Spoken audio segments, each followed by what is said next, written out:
이 시간에는 아수르 제국 이야기를 하겠습니다.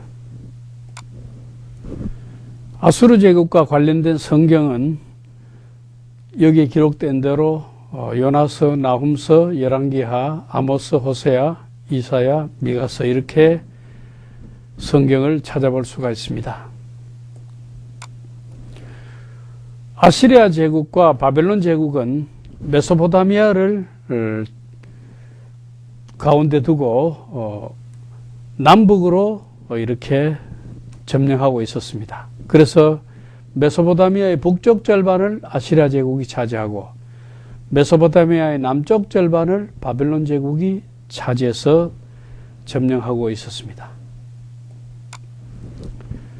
여러분들이 보시는 이 사진은 대형 박물관에서 제가 촬영한 사진인데 아시리아의 왕궁문을 보여주고 있습니다.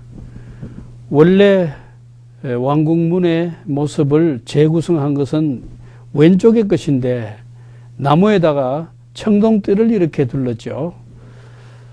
이것도 조각조각 지금 남아있는 부분을 합쳐서 이렇게 복원해 놓은 것입니다. 이런 아수르의 문을 두 짝을 재구성해서 샘플로 만들어 보면은 오른쪽에 있는 이런 모습이라고 볼 수 있습니다. 그러니까 이 문이 이 왕궁문으로서 청동띠를 가운데 이렇게 둘러서 문을 만들었던 아수르 제국의 문을 볼 수가 있습니다. 이것이 BC 845년경이니까 BC 9세기 상당히 오래전의 자료지요. 그리고 아시리아 왕궁의 실내 모습을 재구성한 그림을 대형 박물관에서 그려놓았는데 그것을 사진 찍어서 여러분들에게 제가 지금 보여드리고 있습니다. 이 왕궁의 모습을 재현한 것입니다. 여기 시녀들도 있고 특히 여기에 날개 달린 황소가 양쪽으로 이 왕궁을 지키고 있는 모습을 하고 있습니다. 이 칼라가 그 당시로서 아주 아름답게 되어 있죠. 이 칼라 물감 내는 것도 쉬운 일이 아닌데 그 당시에 왕궁을 이렇게 아름다운 물감으로 아주 컬러풀하게 장식을 하고 있습니다. 실제로 조금 전에 본 날개 달린 황소의 실제 모습이 바로 이 모습입니다. 이것은 실제로 그 왕궁에 있던 날개 달린 황소를 아수르에서부터 대형 박물관에 가지고 와서 지금 박물관에 전시하고 있습니다. 이런 날개 달린 황소를 만들기 위해서 이 돌을 날라서 이 돌을 이렇게 조각으로 만든 것입니다. 이 작업하는 과정을 아수르의 그 왕궁에다가 부조로 장식을 해 놓았는데 그 아시리아의 작업하는 모습을 한번 보겠습니다. 여기에 사람들이 지금 이 사람들은 노예들입니다. 노예들이 돌을 운반하고 있는 모습입니다. 여기 보면은 이 노예들이 돌을 힘들게 운반하고 있는 모습이죠. 이 돌들을 운반해서 무엇을 만드느냐 하면은 조금 전에 보신 것처럼 이 날개 달린 황소 모양의 그 부조를 이 날랐던 돌을 넣어서 만드는 것입니다. 그리고 이 돌들을 만들고 이 큰 그 부조를 옮기는데 밧줄을 이용해서 당기고 있는데 이 당기고 있는 이 노예들이 얼마나 고달픈 일을 했겠어요. 만약에 열심히 일하지 않고 게을리 하면은 여기에 감독관이 있죠. 이 감독관이 손에 이 철퇴를 가지고 이 노예들을 내리쳤습니다. 그러니까 정말 죽지 않기 위해서, 맞아 죽지 않기 위해서 힘든 고된 노역을 한 노예들의 모습을 여기서 볼 수가 있죠. 이 위에도 감독관들이 있죠. 밑에는 힘들게 일하는 노예들의 모습이 있습니다.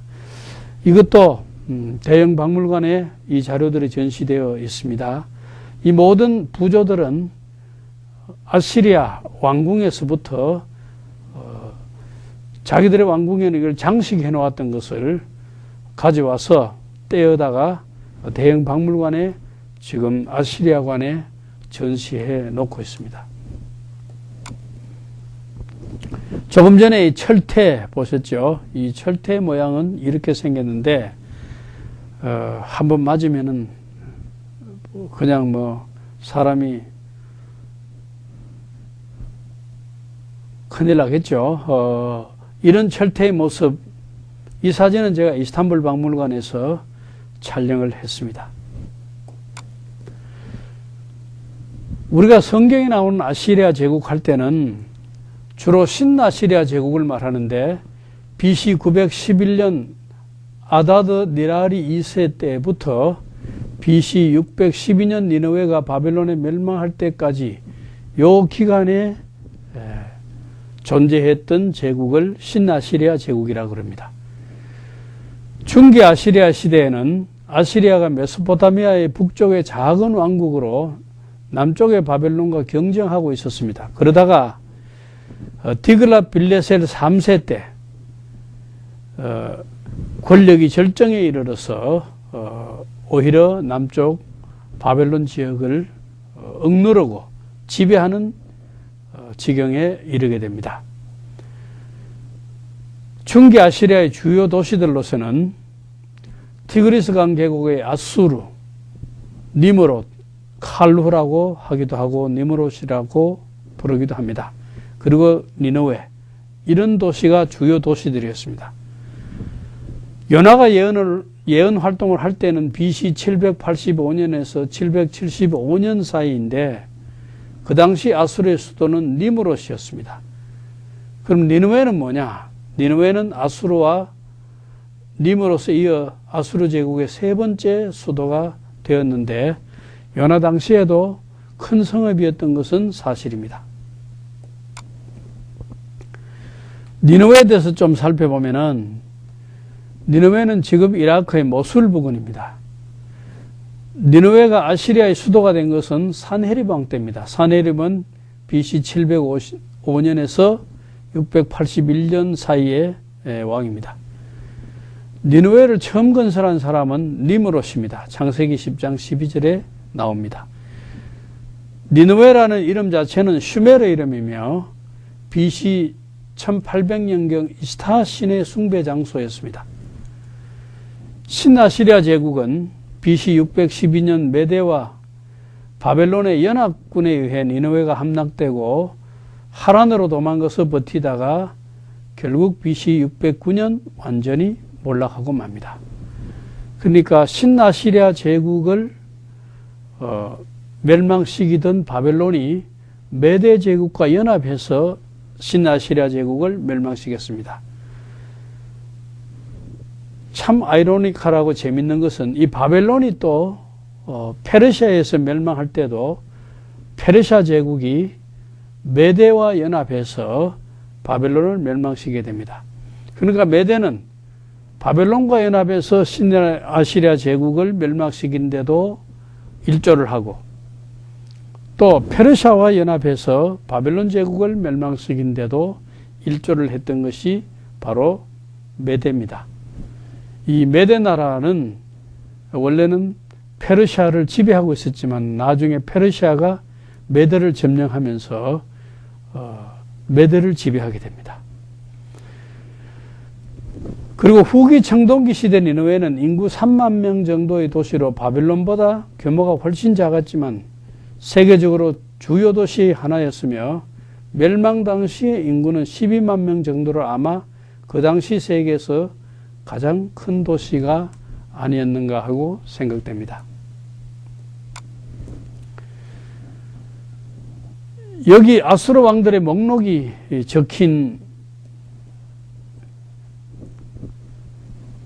이런 점토판이 이스탄불 박물관에 있길래 제가 사진을 찍어서 여러분들에게 보여드리고 있습니다. 이것이 신아수르 시대인데 여기에 왕들의 목록이 일일이 다 기록되어 있습니다. BC 7세기의 것입니다.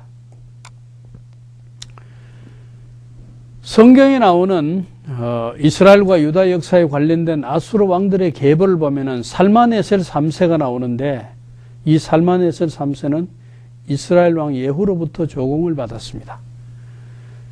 그 다음에 삼시아다드 5세, 아디드 니나리 3세, 살마네셀 4세, 아수르단 3세, 아수르 니나리 5세, 그 다음에 이 성경에 나오는 왕으로서 디그랏 빌레셀 3세, 성경에 부울이라고 나옵니다. 유다왕 아하스의 요청으로 이스라엘을 침공했습니다. 이 사람이 침공해서 아람왕 르신을 죽이고 이스라엘 왕 베가로부터 조공을 받았죠. 그 다음에 북쪽 이스라엘을 멸망시킬 때 왕이 바로 살마네셀 5세입니다. 그러나 북쪽 이스라엘 사마리아가 망하던 해 722년 BC에 그는 죽고 그의 동생 사르곤 2세가 바로 왕이 되는데 이방 민족을 이스라엘에 정착시키고 또 사마리아 사람들을 저 북쪽으로 이동시켜서 사마리아 인구가 혼혈되도록 만든 장본인입니다. 그 다음에 사르곤 2세의 아들로서 산헤립이 있는데 히스기야 시대 남쪽 유다를 침공한 일이 있죠. 그리고 그 예루살렘 점령을 성공하지 못하고 니느베로 돌아갔습니다. 그리고 후일에 그 아들에 의해서 살해되고 산헤립은 살해되고 에살핫돈이 왕이 되는데 이 에살핫돈은 아버지를 죽이는 일에 가담하지 않는 다른 아들입니다. 에살핫돈이 산헤립의 아들로서 아버지를 이어서 왕이 되었습니다. 그 다음에 오스나빨이라고 영어 발음 그대로 우리가 발음을 하면 아수르바니팔, 우리 성경 번역에는 오스나빨로 번역했는데 이 왕은 자기가 지식인으로 자처하면서 니느웨의 왕립도서관을 세운 왕입니다. 살마네셀 3세에 대해서 제가 이스탄불 박물관에 갔다가 이런 그 부조가 있길래 이렇게 사진을 찍어서 여러분들에게 보여드립니다. 이스라엘 왕 예후가 섬겼던 아시리아 왕 살마네셀 3세입니다.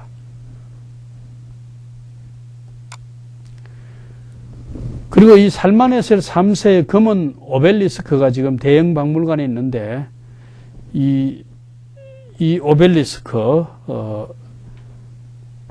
오벨리스크는 기둥을 말하는데 이 기둥 사면으로 돌아가면서 아수르 왕에게 조공 바치는 각 나라 왕들의 모습이 조각되어 있습니다. 그리고 사면에 190줄의 글이 있는데 아수르 왕이 31번에 걸쳐 원정 전쟁을 해서 이 원정 전쟁이 어디까지 정복을 했는지 기록을 하고 있습니다. 서쪽으로 지중해, 서북쪽으로 길리기아, 동쪽으로 메데, 남쪽으로 바벨론과 걸프만 등에 대한 원정 기록이 여기에 기록되어 있습니다.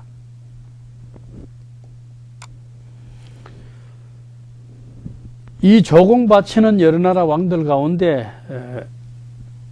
한 사람으로 이스라엘 왕 예후가 여기에 조각되어 있는데 이 모습입니다. 이스라엘 왕 예후가 살마네셀 3세에게 엎드려 절하면서 조공을 바치는 모습입니다.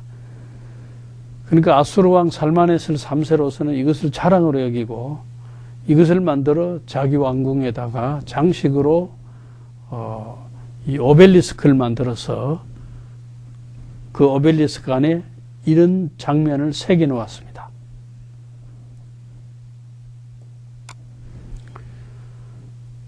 그 다음에 삼시아다드 5세는 BC 824년에서 810년 사이에 아시리아 왕인데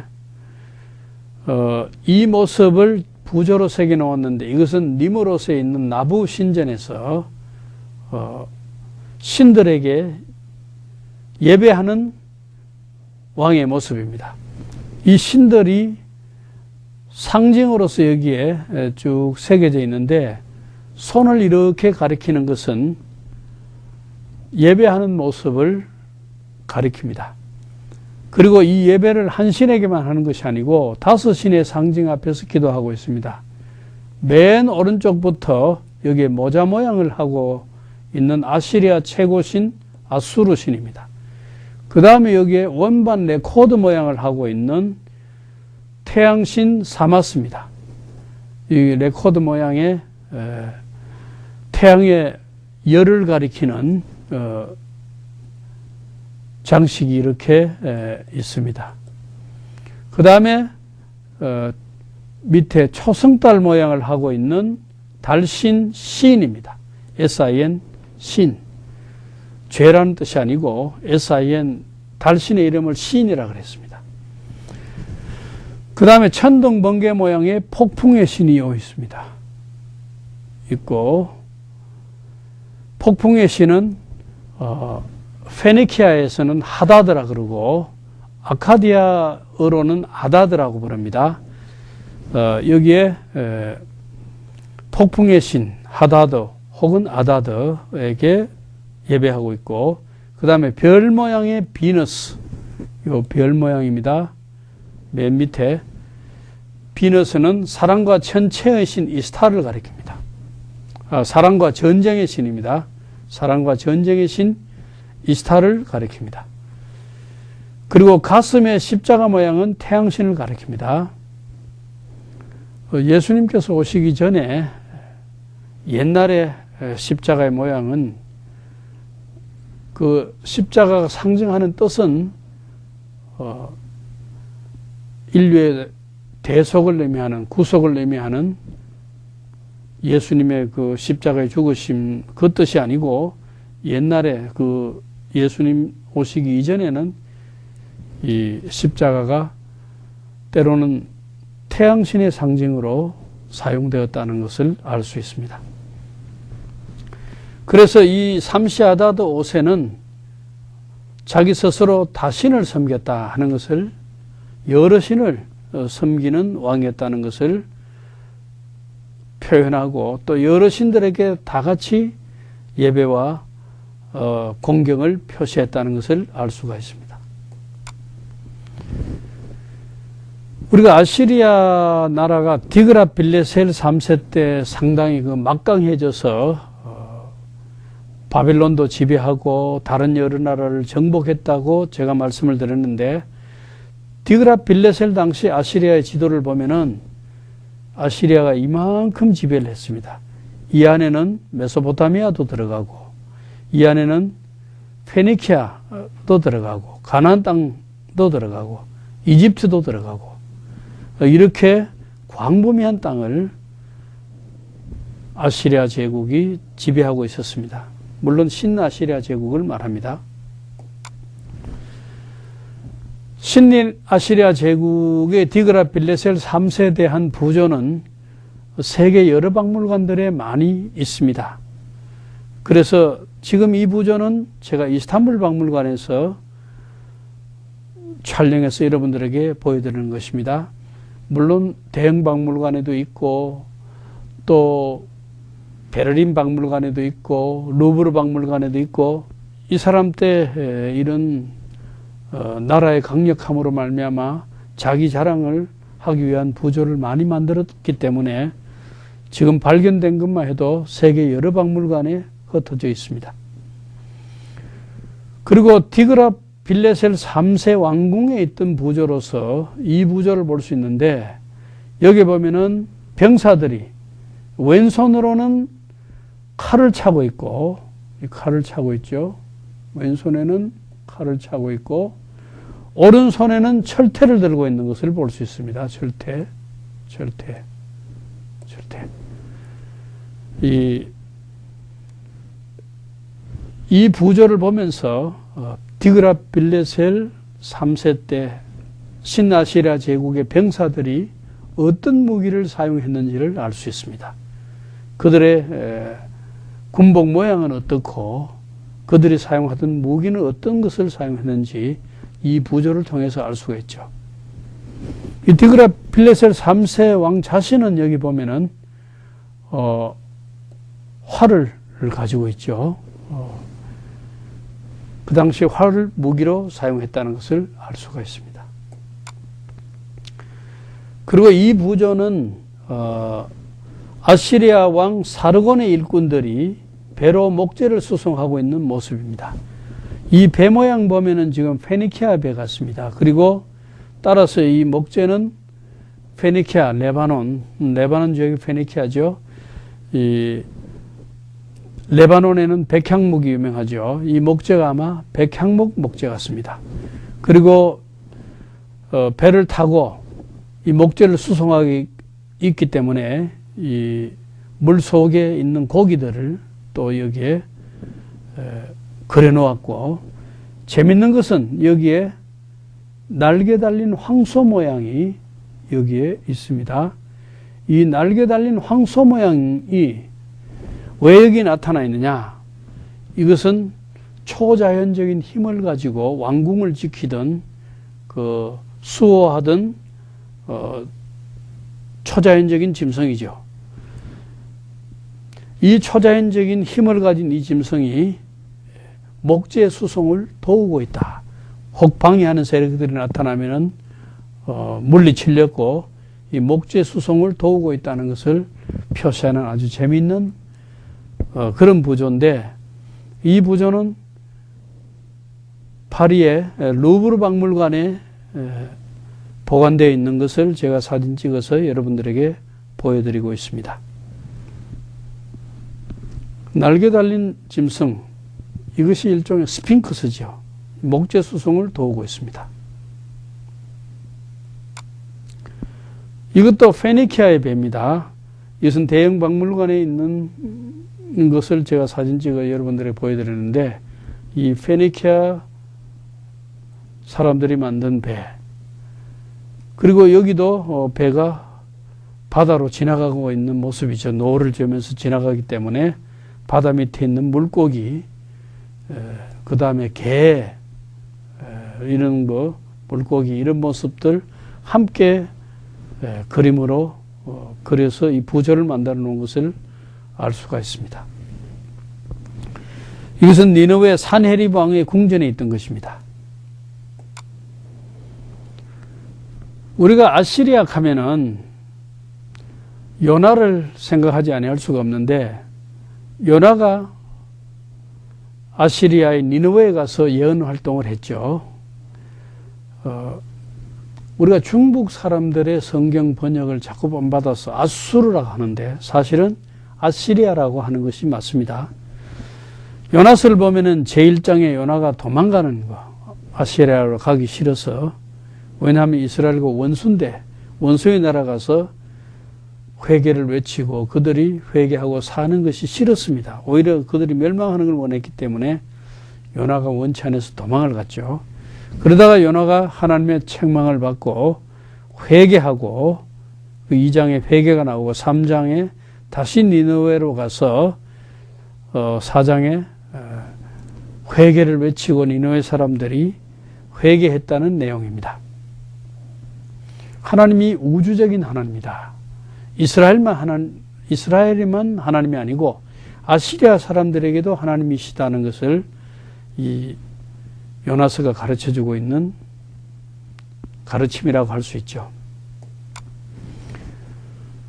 이 니느웨가 아시리아의 수도였는데, 이 니느웨에서 아시리아 사람들이 가나안 땅으로 침략할 때 어떻게 침략했냐, 그 경로를 알 수가 있는데, 이렇게 카르카르로 또 사마리아로 다메섹으로 이렇게 침략했던 모습을 알 수가 있습니다.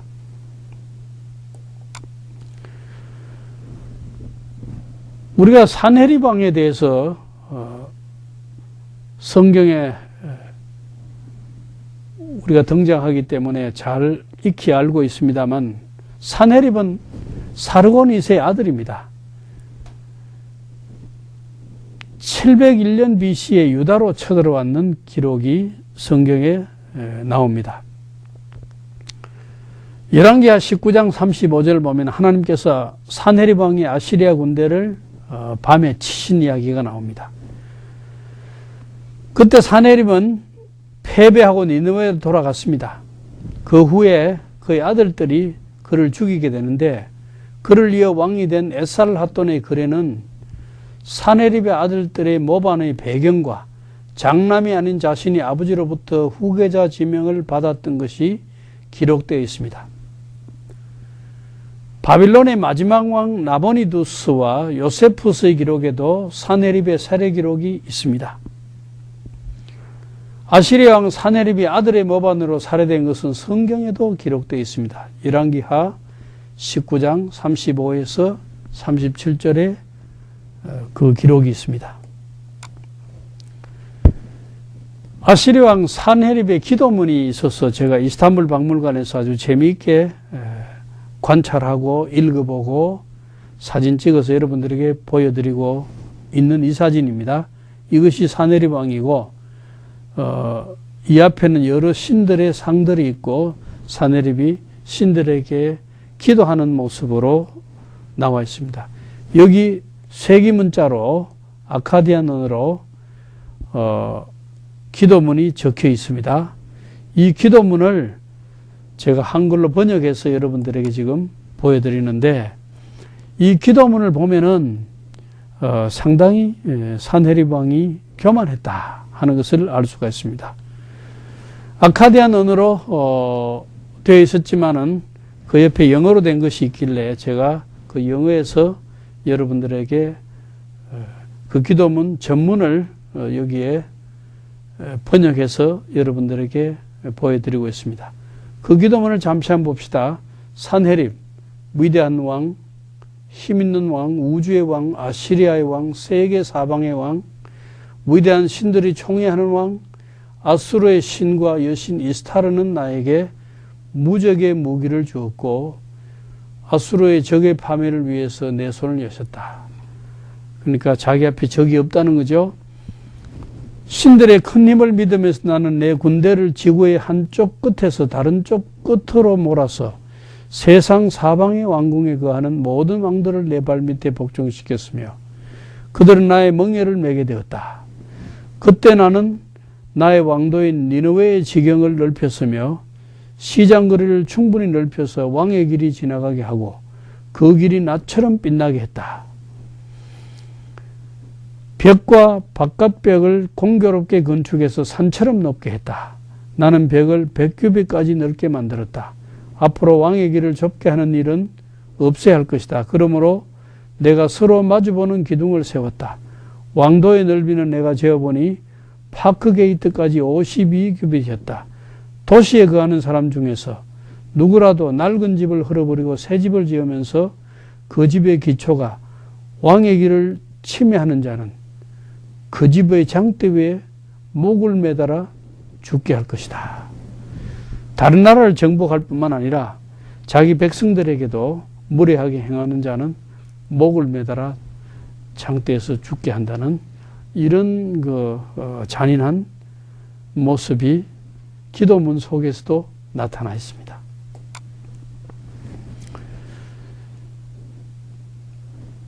이 부조는 사네립 왕이 여기에 이 보좌에 앉아 있는 사람이 사네립입니다. 사네립 왕이 라기스, 그러니까 예루살렘 남쪽에 있는 라기스를 정복하고 거기에서부터 빼앗은 전리품을 조사하고 있는 장면입니다. 그런데 재밌는 것은 이 아시리아가 바벨론에 멸망하죠. BC 612년에 이 멸망한 뒤에 바벨론 군대가 이제 니느웨를 점령하고 그때 메대도 같이 연합군으로 점령했죠. 연합군이 니느웨를 점령한 다음에 니느웨 왕궁에 가보니까 사내립이 만들어 놓은 이런 부조가 있습니다. 부조를 훼손시켜 버렸습니다. 어디를 훼손시켰냐? 사내립의 얼굴을 훼손시켰어요. 보통 전쟁에서 이기면은 들어가서 패전국의 왕의 모습을 손상시키는 이런 일들을 했는데, 그래서 여기에 앉아있는 사내립의 얼굴이 지금 망가져 있습니다. 사실 이 사내립은 라기스를 정복하고 전리품을 조사하는데 이 앞에 사람들이 막 꿇어 엎드려 자비를 구하죠. 이 라기스 사람들의 모습을 나타낸 것입니다. 이렇게 오만하게 다른 나라를 정복하고 굴복시키고 전리품을 빼앗고 이렇게 하다가 결국은 아시리아도 612년에 메대와 바벨론 연합군에 의해서 망하고 자기가 만들었던 자기 얼굴상도 이렇게 파괴되고 부서진 모습을 볼 수가 있습니다. 이것도 대형 박물관에 지금 전시되어 있습니다. 이 사내립의 연대기를 적은 이런 각이진 기둥이 있는데, 이 기둥에는 아수르왕 사내립의 처음 8번의 전쟁 기록을 적어 놓았습니다.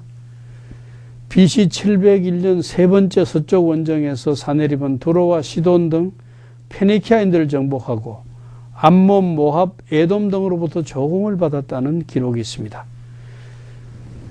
사내립의 자랑을 적은 연대기에도 예루살렘을 정복했다는 기록이 없다는 것은 히스기야 시대의 사내립이 예루살렘을 정복하지 못했다는 것을 스스로 입증해 주는 셈입니다. 이 자기 자랑을 쭉 늘어놓은 이 기둥에도 예루살렘 정복했다고 자랑한 말이 기록되어 있지 않습니다.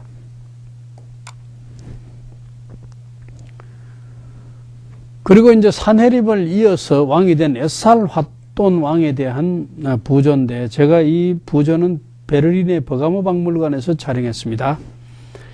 BC 671년 에살핫돈이 이집트 원정을 성공하고 돌아오는 장면을 새긴 부조인데,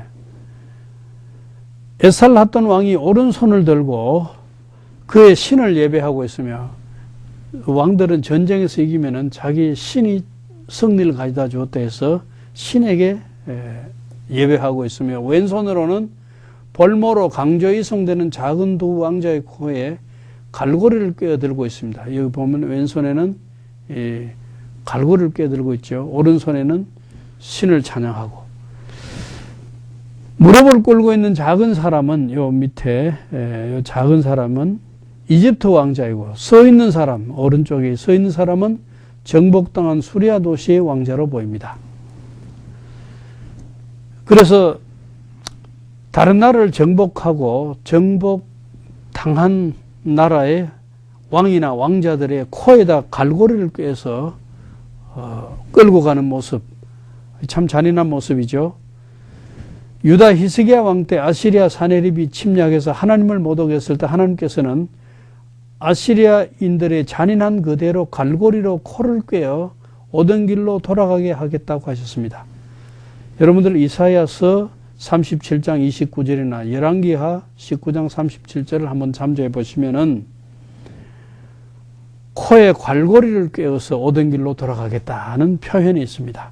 왜냐하면 아시리아 왕들이 다른 나라에 이렇게 했기 때문에 했던 방식으로 돌려주겠다는 겁니다. 이 성경 말씀과 이런 부조를 보면서 문화적으로 일치하는 모습을 볼 수 있죠.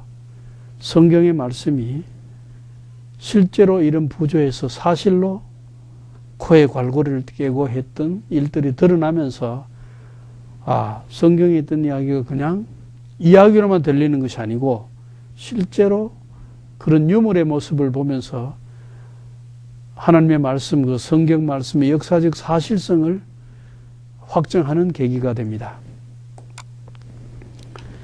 아시리아 군인들이 참 잔인했어요. 다른 나라를 정복하고 적의 머리를 잘라서 쥐고 있습니다. 여기 보세요. 머리를 잘라 쥐고 있죠.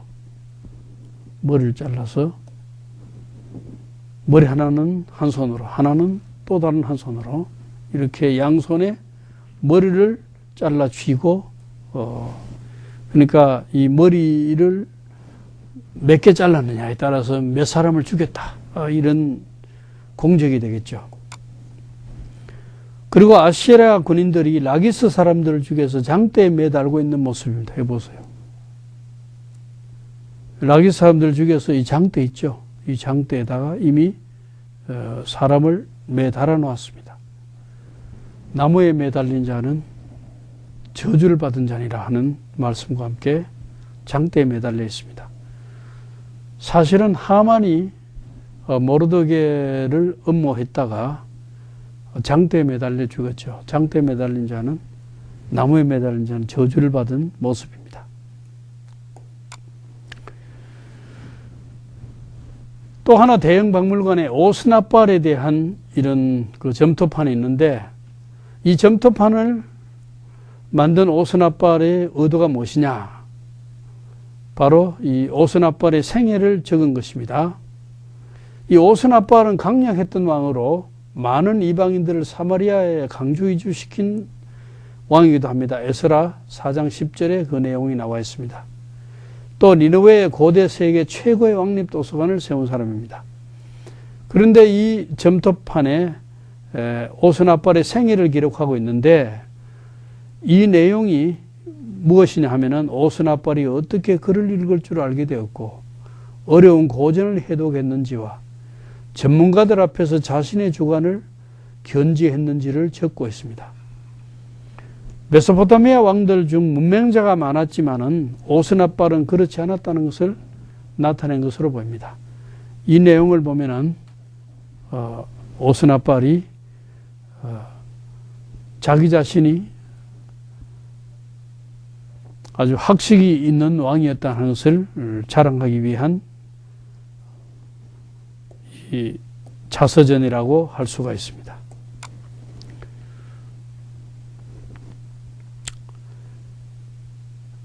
(1853년) 영국인 라삼에 의해 니느웨의 위치가 확인되고 도서관이 발굴되었습니다. 그곳에 소장되었던 길가메스 서사시 등 많은 점토판이 발견되었습니다. 그래서 오늘날 이러한 많은 자료들이 알려지게 되었습니다.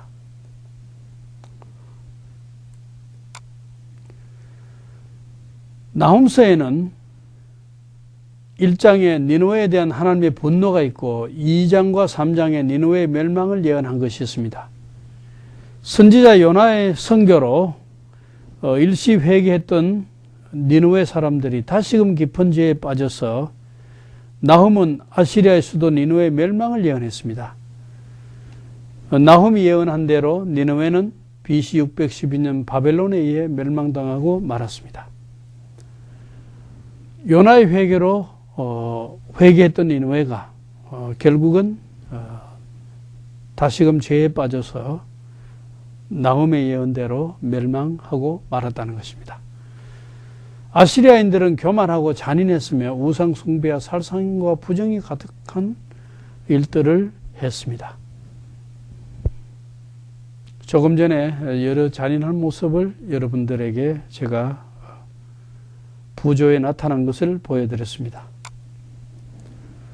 고대 근동 지역은 이제 세력이 점차 바뀌게 되는데, 그 세력 변화의 과정을 하나의 도표로 살펴보면은, 처음에는 고대 아시리아 제국이 있었고, 그 다음에 이 고대 바벨론 제국이 있었고, 그 다음 신아시리아 제국이 있었고, 신바벨론 제국이 있었죠. 그러다가 신바벨론 제국이 신아시리아 제국을 멸망시키고 이 메소포타미아 지역을 통일해 있다가, 이 신바벨론 제국이 결국은 페르시아 제국에 의해서 멸망을 당해버죠. 바사란 말은 페르시아를 말합니다. 그리고 이 페르시아 제국은 결국은 헬라 제국에 의해서, 알렉산더 대왕의 헬라 제국에서 멸망해버리고, 그 다음에 이 헬라 제국은 결국 예수님 당시 그 직전에 로마 제국에 의해서 그 자리를 내어주고 맙니다. 우리가 이런 고대 세계의 변화를 보면서 우리가 성경을 읽으면서 이 성경이 시대별로 변하는 제국과 함께 그 역사적 상황을 이해하면은 성경의 어떤 사건은 어떤 제국 시대에 있었던 사건인지를 그 문화를 보면서 이해하면은 성경에 대한 더 역사적이고 문화적인 배경을 제대로 이해하면서 그 뜻을 해석해 나갈 수 있을 것으로 생각을 합니다. 오늘 여기까지 하겠습니다. 감사합니다.